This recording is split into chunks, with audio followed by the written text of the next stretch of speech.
Egy hideg, szeles délutánon, 1948. december 1-én az Adelaide melletti Somerton Beach-en egy ismeretlen férfi holttestét találták meg. A férfi arcán nyugalom és béke látszott, mintha csak egy hosszú nap után pihenne. De a körülmények, amelyek között megtalálták, és a rejtélyek, amelyek körülvették, minden csak nem nyugodtak voltak. Egy esemény, amely azóta is a világ egyik legnagyobb megoldatlan rejtélye maradt.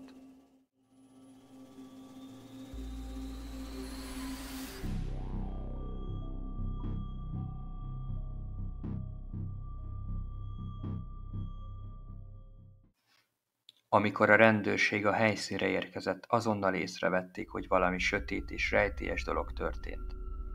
A tengerparton a férfi testét a homokba temetve találták, mintha valaki megpróbálta volna elrejteni azt. A cipői makulátlan tiszták voltak, mintha sosem járt volna vele a tengerpart homokjában, és a cigaretta tartója, gyufa tartója újnak tűnt, mintha sosem használta volna azt. Különös, nem de? A Tamam-Shut papírdarab megtalálása csak tovább mélyítette a rejtélyt.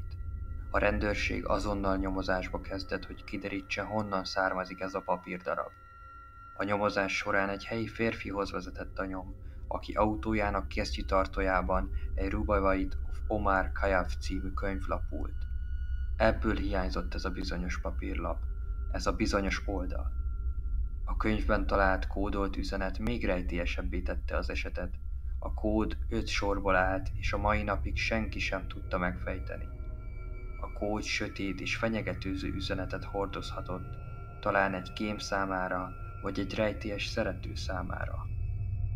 A rendőrség számos szakértőt és kódfejtőt vont be a nyomozásba, de a kód megfejtése a mai napig sikertelen volt.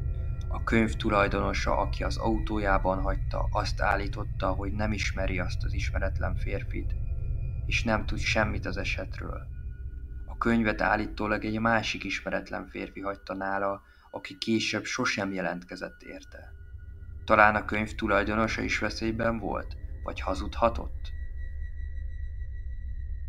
A toxikológiai vizsgálatok nem mutattak ki semmilyen mérgezést vagy gyógyszer túladagolást, de a férfi gyomrában találtak egy ismeretlen anyagot, amelyet nem tudtak azonosítani. Ez arra utalt, hogy talán egy ritka vagy ismeretlen méreg okozta a halálát. Egy méreg, amely gyorsan és nyom nélkül öl. A férfi személyazonosságának kiderítése érdekében a rendőrség rengeteg fotót készített a holttestről, amelyeket az ország minden részén közzétettek.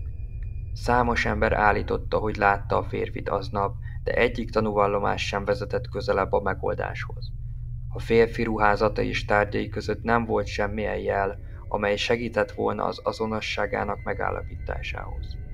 A rendőrség még a férfi fogazatát és új lenyomatát is vizsgálta, de ezek sem vezettek eredményre, főleg az 1940-es évek végén, amikor a nyomozás segítő eszközök még korán sem voltak olyan fejlettek, mint ma. Az eset kapcsán számos elmélet is született. Egyesek szerint a férfi egy kém lehetett, aki azért jött Ausztráliába, hogy információkat gyűjtsön a II. Világháború utáni időszakban. Mások szerint egy szerelmi dráma áldozata lehetett, és a Tamam-Shut papírdarab egy búcsúüzenet volt.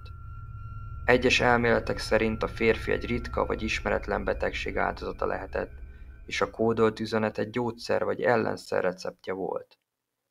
A férfi zakójának belső zsebében találtak egy mozijegyet, egy buszjegyet és egy kis pénzt. A mozijegy alapján a rendőrség megpróbálta kideríteni, hogy melyik filmvetítésen vett részt a férfi, de ez sem vezetett eredményre.